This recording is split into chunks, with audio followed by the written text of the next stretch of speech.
राधे राधे। जय श्री कृष्णा भक्तों, भक्ति चैनल ऑफिशियल पर आप सभी का स्वागत है। अक्षय तृतीया से जुड़ी 25 विशेष बातें आप भी जानिए। आइए जानते हैं आज की वीडियो में।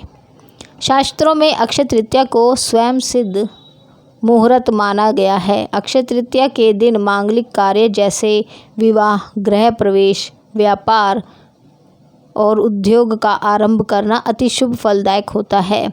सही मायने में अक्षय तृतीया अपने नाम के अनुरूप शुभ फल प्रदान करती है। अक्षय तृतीया पर सूर्य व चंद्रमा अपनी उच्च राशि में रहते हैं। आइए वीडियो में आगे जानते हैं अक्षय तृतीया से जुड़ी हुई 25 विशेष बातों के बारे में। नंबर 1, नया वाहन लेना या गृह प्रवेश करना, आभूषण खरीदना इत्यादि जैसे कार्यों के लिए तो लोग इस तिथि का विशेष उपयोग करते हैं। मान्यता है कि यह दिन सभी का जीवन में अच्छे भाग्य और सफलता को लाता है, इसलिए लोग जमीन जायदाद संबंधी कार्य, शेयर मार्केट में निवेश, रियल एस्टेट के सौदे या कोई नया बिजनेस शुरू करने जैसे काम भी लोग इसी दिन करने की चाह रखते हैं। नंबर 2, अक्षय तृतीया के विषय में मान्यता है कि इस दिन जो भी काम किया जाता है उसमें बरकत होती है, यानी इस दिन जो भी अच्छा काम करेंगे उसका फल कभी समाप्त नहीं होगा। अगर कोई बुरा काम करेंगे तो उसका परिणाम भी कई जन्मों तक पीछा नहीं छोड़ेगा। नंबर 3, धरती पर देवताओं ने 24 रूपों में अवतार लिया था। इनमें छठा अवतार भगवान परशुराम का था। पुराणों में उनका जन्म अक्षय तृतीया को ही हुआ था। नंबर 4, इस दिन भगवान विष्णु के चरणों से धरती पर गंगा अवतरित हुई। सतयुग, द्वापर व त्रेता युग के प्रारंभ की गणना इसी दिन से होती है। नंबर 5, शास्त्रों की इस मान्यता को वर्तमान में व्यापारिक रूप दे दिया गया है, जिसके कारण अक्षय तृतीया के मूल उद्देश्य से हटकर लोग खरीदारी में लगे रहते हैं। वास्तव में यह वस्तु खरीदने का दिन नहीं है, वस्तु की खरीदारी में आपका संचित धन खर्च होता है। नंबर 6, न माधव समो मासो न कृतेन युगम समम न च वेद समम शास्त्रम न तीर्थ गंगायाम समम। अर्थात वैशाख के समान कोई मास नहीं है, सतयुग के समान कोई युग नहीं है, वेद के समान कोई शास्त्र नहीं है और गंगा जी के समान कोई तीर्थ नहीं है। उसी तरह अक्षय तृतीया के समान कोई तिथि नहीं है।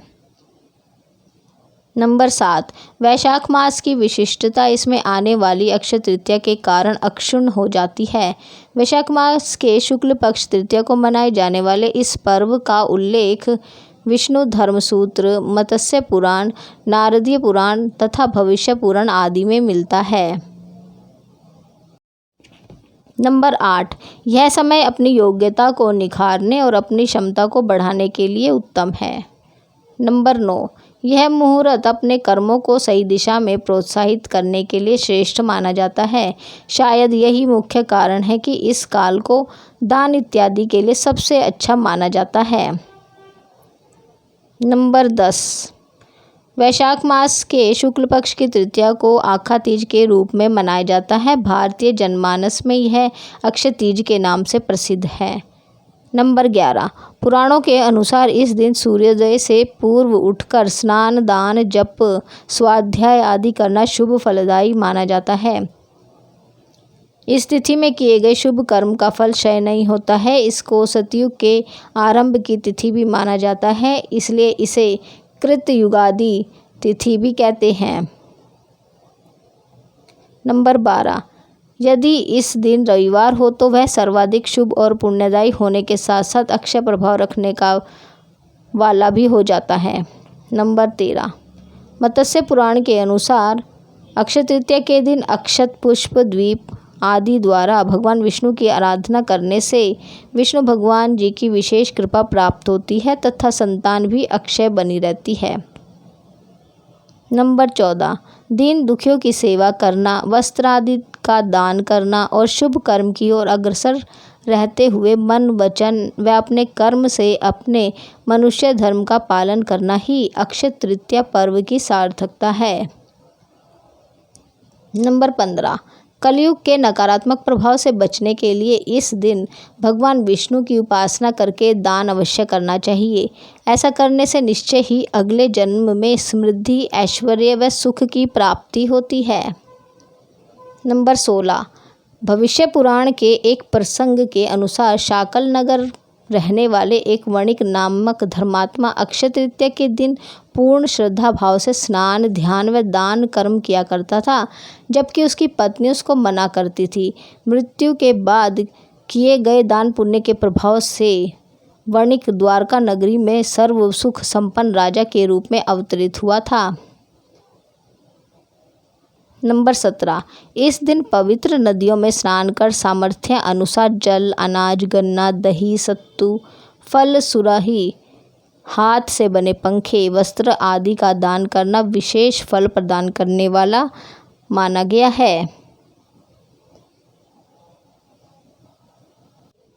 नंबर 18, दान को वैज्ञानिक तर्कों में ऊर्जा के रूपांतरण से जोड़कर देखा जा सकता है। दुर्भाग्य को सौभाग्य में परिवर्तित करने के लिए यह दिवस सर्वश्रेष्ठ है। नंबर 19, यदि अक्षय तृतीया रोहिणी नक्षत्र को आए तो इस दिवस की महत्ता हजारों गुना बढ़ जाती है। ऐसी मान्यता है। किसानों में यह लोक विश्वास है कि यदि इस तिथि को चंद्रमा के अस्त होते समय रोहिणी आगे होगी तो फसल के लिए अच्छा होगा, और यदि पीछे होगी तो उपज अच्छी नहीं होगी। नंबर 20, इस दिन प्राप्त आशीर्वाद बेहद तीव्र फलदायक माने जाते हैं। भविष्य पुराण के अनुसार इस तिथि की गणना युगादि तिथियों में होती है। सतयुग, त्रेता और कलयुग का आरंभ इसी तिथि को हुआ और इसी तिथि को द्वापर युग समाप्त हुआ था। नंबर 21, रेणुका के पुत्र परशुराम और ब्रह्मा के पुत्र अक्षय कुमार का प्राकट्य इसी दिन हुआ था। इस दिन श्वेत पुष्पों से पूजन कल्याणकारी माना जाता है। नंबर 22, धन और भौतिक वस्तुओं की प्राप्ति तथा भौतिक उन्नति के लिए इस दिन का विशेष महत्व है। धन प्राप्ति के मंत्र, अनुष्ठान व उपासना बेहद प्रभावी होते हैं। स्वर्ण, रजत, आभूषण, वस्त्र, वाहन और संपत्ति के क्रय के लिए मान्यताओं ने इस दिन को विशेष बताया और बनाया है। नंबर 23, दान करने से जाने अनजाने हुए पापों का बोझ हल्का होता है और पुण्य की पूंजी बढ़ती है। अक्षय तृतीया के विषय में कहा गया है कि इस दिन किया गया दान खर्च नहीं होता। यदि आप जितना दान करते हैं उससे कई गुना आपके अलौकिक कोष में जमा हो जाता है। नंबर 24, मृत्यु के बाद जब अन्य लोक में जाना पड़ता है तब उस धन से दिया गया दान विभिन्न रूपों में प्राप्त होता है। पुनर्जन्म लेकर जब धरती पर आते हैं तब भी उस कोष में जमा धन के कारण धरती पर भौतिक सुख एवं वैभव प्राप्त होता है। इस दिन स्वर्ण, भूमि, पंखा, जल, सत्तू, जौ, छाता, वस्त्र कुछ भी दान कर सकते हैं। जो दान करने से स्वर्ण दान का फल प्राप्त होता है। नंबर 25, इस तिथि को चारों धामों में से उल्लेखनीय एक धाम भगवान श्री बद्री नारायण के पट खुलते हैं।